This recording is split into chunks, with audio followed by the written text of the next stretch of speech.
Neighbors continue to express concerns about that Bayer plant explosion. That is our top story tonight. Good evening. I'm Rick Lord. Thanks for joining us. Deborah Linz has the night off. This is Eyewitness News.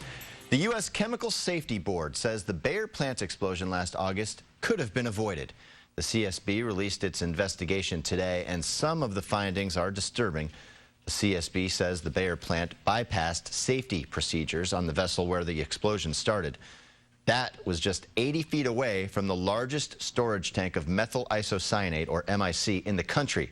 The toxic petrochemical was the one involved in the 1984 spill that killed thousands in Bhopal, India. The CSB is not done with its investigation and will soon make a recommendation on whether Bayer should reduce or eliminate the amount of MIC it stores.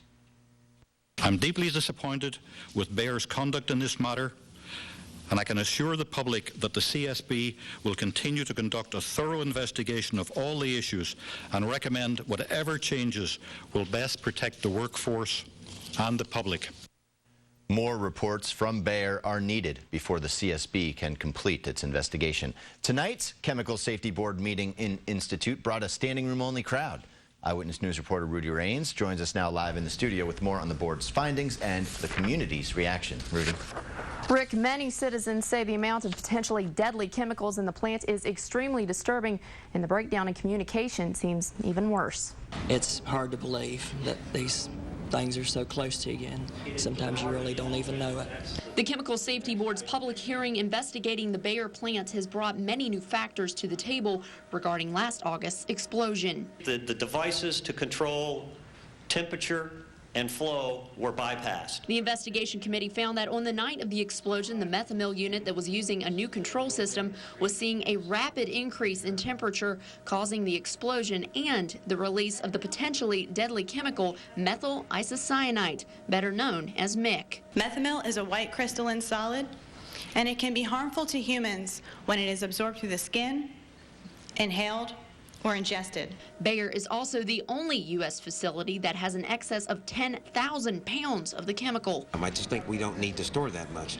And they say economics is a problem, but if everyone's dead, then economics won't even be an issue. The standing room only crowd also came to find out that the 16 air monitors that were supposed to measure the amount of MIC weren't functioning that night. And that makes Cody Britton nervous about the future. It was only, from what I understand, it was only 80 feet from a MIC tank, a tank that almost killed 1,000 people in Bhopal, India. The board also said there was a breakdown in communication, but commended Metro 911 for how they handled the situation. Now citizens are wondering if they'll be better informed after the investigation is complete. When they're up there talking, I just hope that they express their concerns for us.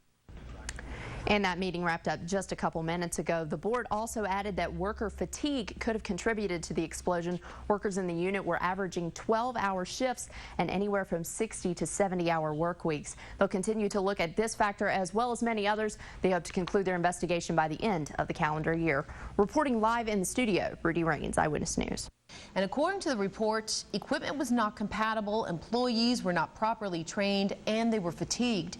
Investigators say that overriding safety features on equipment had become the norm for the plant. Operators were required to do the workarounds, overriding the safety devices, to get methyl in the residue treater up to the correct temperature. The workarounds, which violated Bayer's operating procedure, became the norm. The board shared the report with members of the community tonight. And they packed into the Student Center at West Virginia State University to finally get some answers. News Channel 3's Callie Cart was there. And Callie, a lot of questions and also a lot of concern. Tim, when the explosion happened, the community was left in the dark. For months, people have been waiting for clear-cut answers. And tonight, investigators with the U.S. Chemical Safety Board say Bayer was engaging in a campaign of secrecy. A jam-packed room, all eager to hear just what happened on August 28th. We don't know anything right now until we get some answers, and I won't be satisfied. And answers that have been a long time coming, and the U.S. Chemical Safety Board says they weren't easy to get.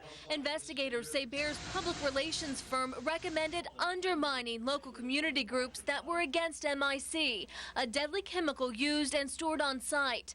They also say the MIC air monitors were not working the night of the explosion, and that plant officials misled neighbors, saying there were no harmful chemicals released because there were no air monitors on the western side of the plant, therefore no way to be certain. I'm mostly concerned with finding out the truth and what we can do to make sure that we are safe. And MIC is the most worrisome issue for a lot of folks. Bayer has the largest amount in the country. What are they going to do about all the MIC that's there in the area? I didn't know it was as much as it is. But the concerns aren't one-sided. Barry Withrow that was killed that night was a friend of ours. We go to church. We went to church together, so that was a loss for us. And I know if Barry were here, Barry would be here backing the plant. And many plant workers were at the community meeting to stand up for their company that they feel has gotten a bad rap after a terrible accident. I feel like we need to pull together as a community and learn from our mistakes and move on. A community still shaken, trying to learn and to live without fear. Now, Bayer officials say the safety of their employees and community are their top priority, and they say they have new procedures in place to help with the breakdown in communications that happened.